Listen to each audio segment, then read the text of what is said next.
नारायण वासुदेव भगवान के व्रत की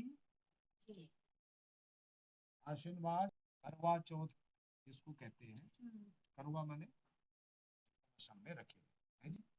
इसका महत्व क्या है? इसमें श्री गणेश जी का पूजन करके उन्हें पूजा दान से प्रसन्न किया जाता है। बोलो गणेश जी का मंत्र। ओम गजाननम गणाधिसेवितम कपित जम्बू अवचारुभक्षणम उमासुतम शोक विनाशकारकम नमामि विघ्नेश्वर पाद पंकजम। गणपति महाराज की जय। बोलो आप। सर्व मंगल मांगल्ये शिवे सर्वार्थ साधिके शरणे त्र्यंबके गौरी नारायणी नमस्ते। सौभाग्य लक्ष्मी के लिए बोलो, इसमें सौभाग्य की प्राप्ति होती है। बोलो ओम देहि सौभाग्य आरोग्यम देहि में परमम सुखम रूपम देहि जयम देहि यशो देहि यशो जही।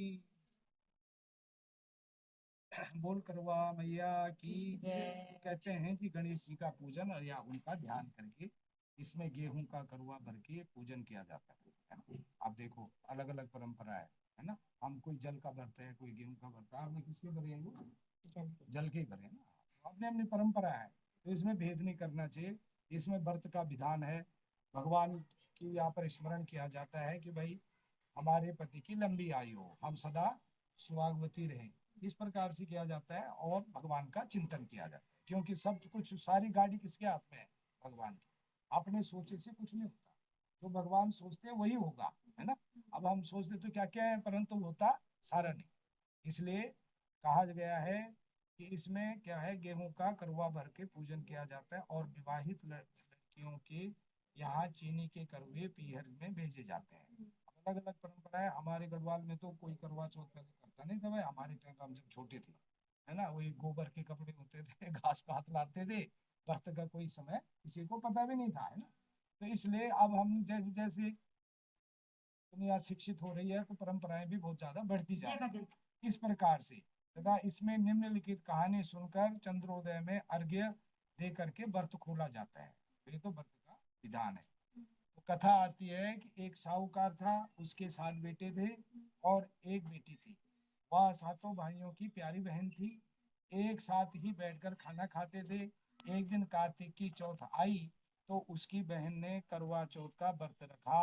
सारे भाई भोजन करने आए और अपनी बहन से बोले कि आ बहन, वो भी भोजन कर ले। उनकी माँ बोली कि आज यह खाना नहीं खाएगी, इसका करवा चौथ का व्रत है, तब चांद निकलेगा तभी खाना खाएगी।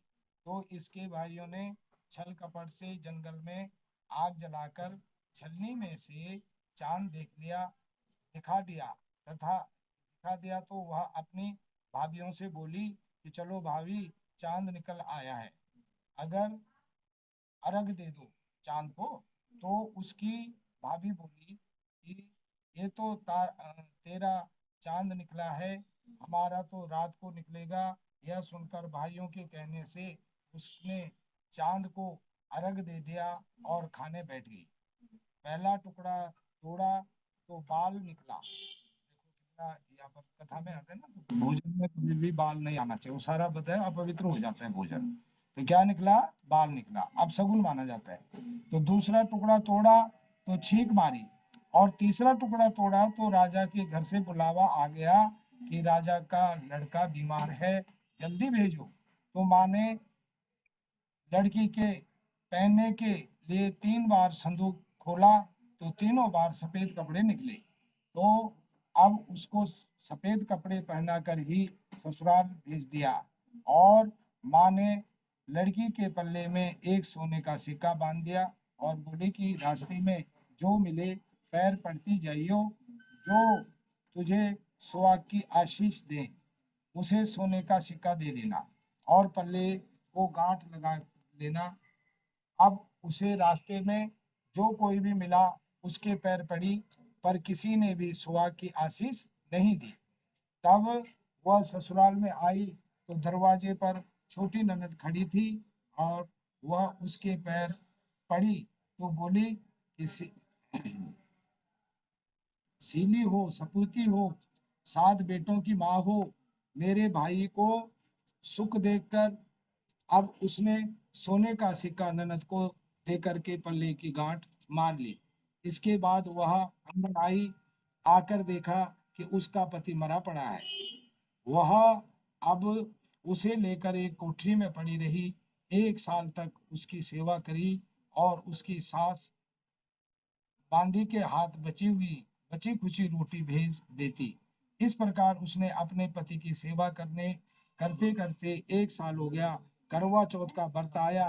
सारी पड़ोसनों ने नहा धोकर करवा चौथ का व्रत रखा।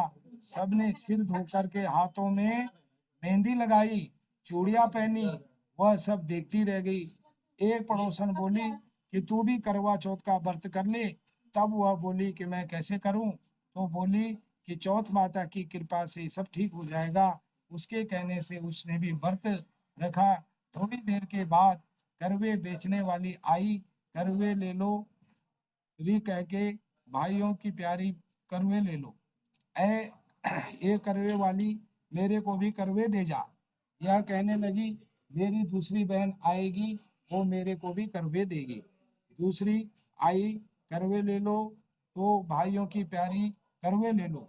ऐसे करवे वाली, मेरे को भी करवे दे जा। तो वह बोली कि मेरी तीसरी बहन आएगी, तेरे को भी करवे देगी। इस प्रकार से 5 बहन आकर चली गई। फिर किसी ने भी करवे नहीं दिए। फिर छठी बहन आई और बोली कि मेरी 7वीं बहन आएगी, वह तुझे करवे देगी। बस तू सारे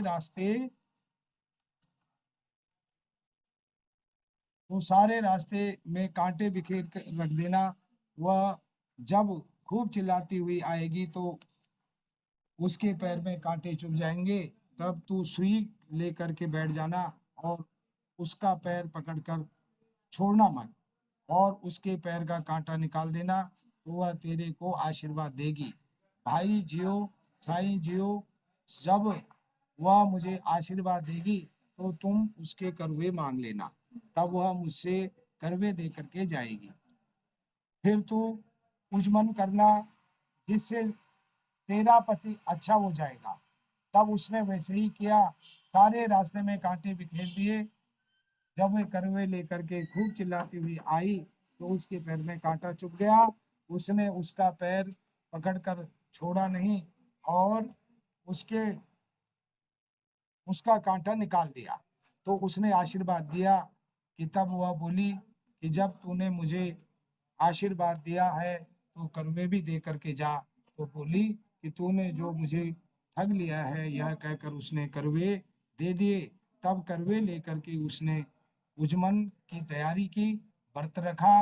राजा को राजा का लड़का ठीक हो गया और बोला कि मैं बहुत सोया। वह बोली कि सोए नहीं, 12 महीने हो गए तेरी सेवा करते करते। फिर उसने चौथ माता का उजमन अच्छी तरह से किया और अब उसने चौथ माता की कहानी सुनी और उजमन करा दिया। अब वे दोनों चौपड़ खेलने लग गए और इतने में उसकी बांदी तेल की पल्ली और गुड़ की डली लेकर के आ गई। दोनों को खेलते देख करके सासू से जाकर के बोली कि महलों में खूब रौनक है, तेरी बहू चौपड़ सार खेल रही है। इतने में सुनकर सासू देखने आई तो दोनों को देख करके बहुत खुश हो गई। बहू ने सास के पैर दबाए और सासू बोली कि बहू सच सच बता, तूने क्या किया? उसने सारा हाल अपनी सासू को बताया। तो राजा ने सारे शहर में ढिंढोरा पिटवाया कि अपने पति की जीवन सुरक्षा के लिए सब बहनें करवा चौथ का व्रत रखें। पहले करवे को अपने पीहर में जाकर के उजमन करें और चौथ माता जैसी राजा के लड़के को जीवन दान दिया है, वैसे ही सब किसी को देना। कहानी सुनते समय कटोरी में चावल, चांद को अर्घ देते समय ऐसा 7 बार बोले, हे चंदा चंद्रावली, चंदा आया बार में, उठ सुहागन अरग दे, बैठी थी बाट में, काहे का तेरा कंडला और काहे का तेरा हार, सोने का मेरा कंडला और जगमोतियन का हार। कहा और ऐसे कहें, तेरा बसेरा पेवड़ा कहाँ बसे ससुराल, आम तले मेरा पेवड़ा नीम तले ससुराल। बोल करुआ मैया की जय। गणेश जी की भी एक कहानी आती है इसमें। एक बुढ़िया थी, उसका एक बेटा था,